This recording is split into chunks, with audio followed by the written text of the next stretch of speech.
Hujambo mpenzi mtazamaji wa Capuchin TV, karibu tena kwa kipindi chetu Heko Wanawake. Natumai tangu wiki jana tulipokuwa pamoja katika kipindi hiki umekuwa mwingi wa afya, na kama ilivyo desturi na tabia ya Mungu, amekuwa mwema kwako, amekulinda, amekuhifadhi, na ndio maana uko hapo sasa unanitazama. Leo hii safari yetu imetufikisha Kariobangi Holy Trinity Catholic Church katika shirika la The Franciscan Mission Sisters of Africa, ambao ni waanzilishi wa Chesire Home Kariobangi, na ndani yake wameanzisha kundi ambalo linajiita Homes of Care and Hope. Hili ni kundi ambalo linawainua akina mama, hili ni kundi ambalo linainua watoto, hili ni kundi ambalo linatafuta watoto ambao wako desperate, wale ambao hawana makao, wale ambao hawana kazi, wale ambao hawana masomo, linawachukua, linawasaidia. Na jinsi ambavyo ni desturi yetu kusema hongera kwa yule mwanamke ambaye juhudi zake zimembadili na zimebadili mtu mwingine. Leo hii pia tumekuja kusema hongera kwa hawa masista na kila mwanamke ambaye anafanya kazi katika shirika la Hands of Care and Hope.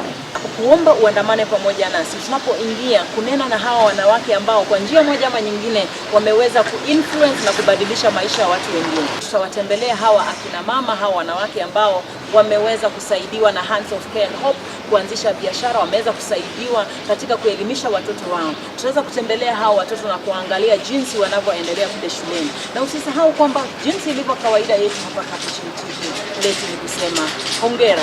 Ungana pamoja nami Celestine wako.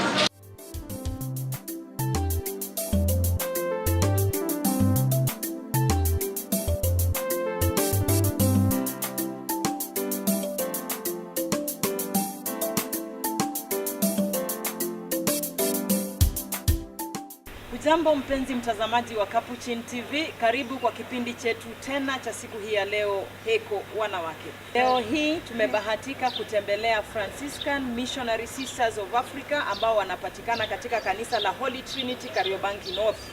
Na kuomba ukae pamoja nasi wakati dada Catherine HCH anatushirikisha na kutuhusisha katika many activities ambazo zinaendelea katika Hands of Care and Hope organization. Hii ni organization ambayo jukumu lao kuu ni kuwainua wamama, kuwainua wanawake, kuinua watoto, na hata wewe bila shaka unapotutazama utainuliwa.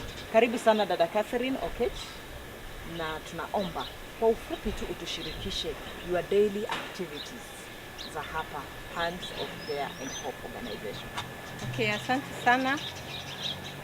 Katika shirika la Hands of Care and Hope, daily activities za social worker zinahusika sana na mtoto ambaye pale tunamtoa kwa barabara, ambao tunawaita street children. Being near the Dandora dam site, we go there as social workers, we take children from the streets, we come with them to Ruma Center for the counseling, one-on-one counseling with them. Then after that, if we feel that these children are fit to be in school, we take them to our schools in Korogocho, that's now St. Clair, and we have one at Madoya Center. After that, we again continue offering them with the life skills. We do home visits to see how they are living at home, and we intervene in terms of financial support in case there's no food in that home. We provide for them food at school, education at school. We provide clothing for them so that when they feel that, oh, we have this love from the Hands of Care and Hope team, they also feel to be in that school. At the end of the day, we are transforming the child, we are transforming the mother of this child. At the end of the day, also the family as a whole and the community at large. I'm Sister Lucy Wawel, a Franciscan Missionary Sister for Africa.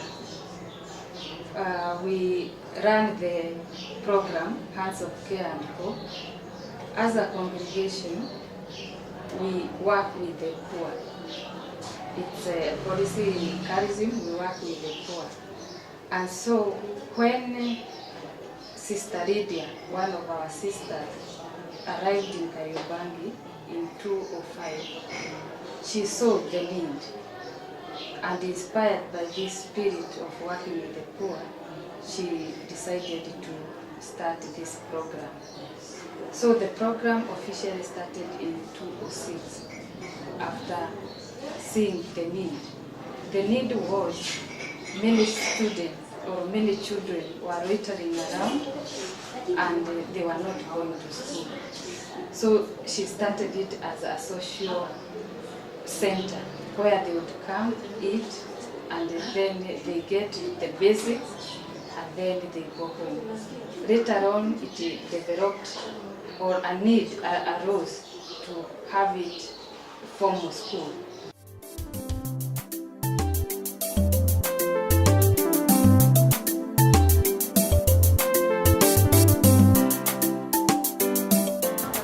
Okay, we have a class 4 and class 5. Behind there we have pre-unit and nursery. Yeah. It's still part of Part of the Hands of Care and Hope, All right. St. Clair.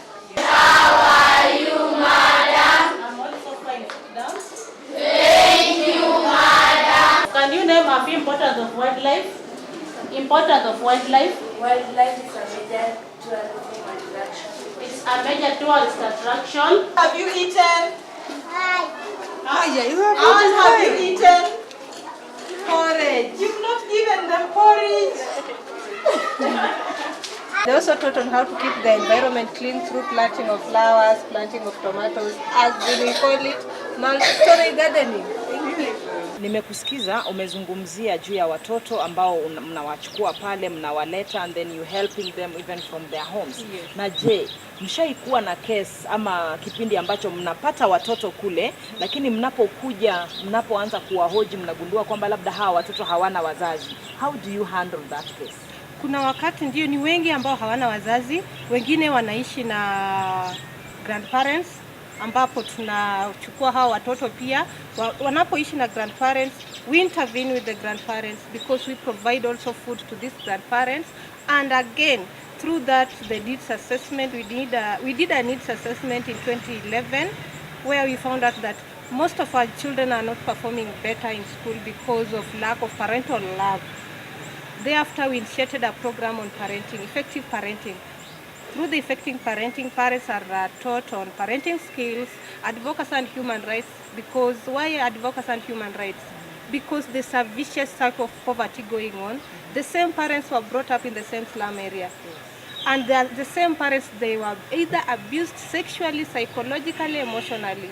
And the same children are being abused in the same homes. That's why now again we train these parents on advocacy and human rights. After that, we initiate now the training on businesses so that we can support these parents to initiate small businesses and be able to improve their livelihood in that home. When this child comes to school, in school he can be able to get porridge, to get lunch. But when she goes or he goes back home, there's no food. But through that business which we supported these parents through, she can be able to buy food and afford the required basic needs for that child.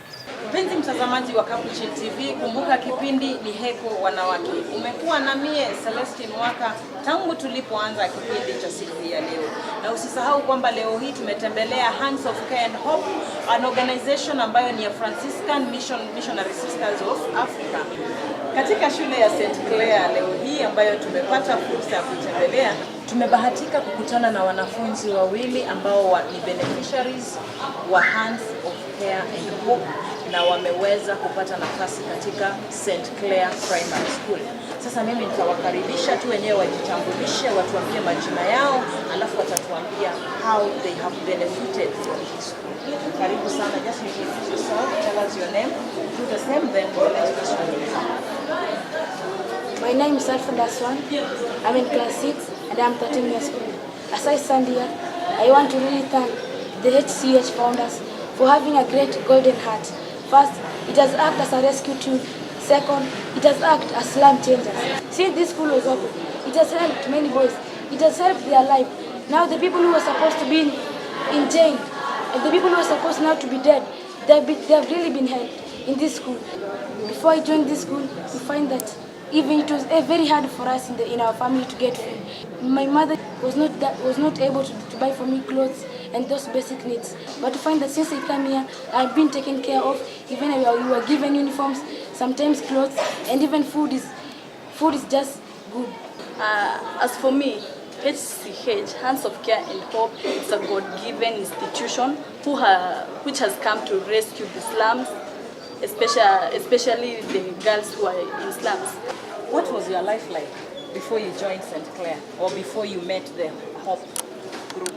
Before I joined the school, I didn't have hopes for future. I didn't have a tomorrow.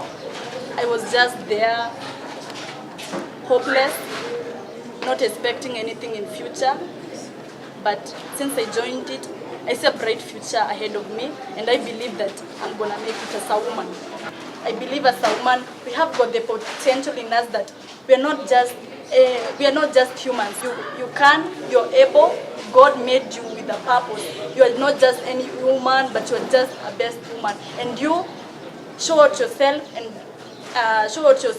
You need courage, and that's what the world needs.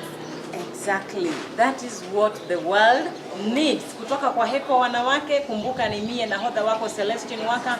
Mwenyewe uliyetazama umeyasikia. Umesikia jinsi hawa watoto wamepata tumaini jipya kwa sababu someone somewhere alichukua the responsibility ya kuwasaidia. Nawe pia unaweza kuwa part of the fraternity ambayo inainua the woman.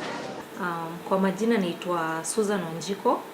Nilijoin Hands of Care and Hope 2011, and I work as an accountant. Having grown up in a home, I wanted to work with children who are not privileged, just like I was. Yeah. My parents passed on, and having grown up in a home, it's called SOS Children's Village, and it was a nice place. Actually, we never lacked anything, and having been there for quite a long time, and I kept on seeing children coming in very desperate situations. I really wanted to help others, just like I was helped. That's why I joined Hands of Care and Hope. Dorcas Njeri. Nilijiunga na Hands of Care and Hope in the year 2008, immediately after 2007-2008 post-election. Yeah. For me, I'm in charge of finance and administration. During that time, post-election, so many things happened around, and I grew here in Huruma, and also I saw what was going on. It was so traumatizing. Then I was called to come and volunteer in Hands of Care and Hope, because during that time they were distributing blankets, iron sheet. Now that's the time I came to learn, wow, so people can be able to support others. Now I was requested by Sister Lydia, the late Sister Lydia Padela, if I can join Hands of Care and Hope, and I said yes. Since then I've been working with them. The time I came in this organization, I was very fresh. I had not done anything. I didn't have any qualification, but through Sister Lydia, she empowered me. I joined college, and I learned. Then I was able, as I was learning, I was also promoted. And till today, I've also done my degree in accounting, and I'm happy for that. Kumbuka kipindi ni Heko Wanawake, na jinsi nilivyokuambia kwamba leo tuko Kariobangi with the Franciscan Mission Sisters of Africa katika organization walioanzisha ya Hands of Care and Hope. Hii organization, jinsi tulivyosikia hapo mbele, tumekuwa na social worker dada Catherine ambaye ametueleza majukumu yake, ametueleza malengo yake, na sasa tumekutana na dada mwingine ambaye pia anafanya kazi ya as a social worker, na tunaomba yeye pia atueleze, labda ajiintroduce vizuri, atuambie jina lake, alafu pia ajieleze malengo yake ya siku baada ya siku. Kwa majina naitwa Lilian Maina, na mimi ni social worker kwa hii organization ya Hands of Care and Hope. Mimi as a social worker, majukumu yangu kama social worker kwa hii mradi, I usually do the home visit. Mimi ndio naenda na natafuta hao watoto, naenda na watafuta na waleta Huduma Center, nishawaleta, naandika the case history, we record the case history of these children, then tukionelea wanafaa kuwa shule, tunawashukua, tunawapeleka shule. Also do the follow-up for the children who are sick, because in our school we have so many children who are sick. Some are HIV positive, others their parents, they are positive. Now, as a social worker, I usually do the follow-up. This child who is supposed to take her medicine, probably in the asubuhi, I have to go there to make sure that amekunywa hii dawa yake.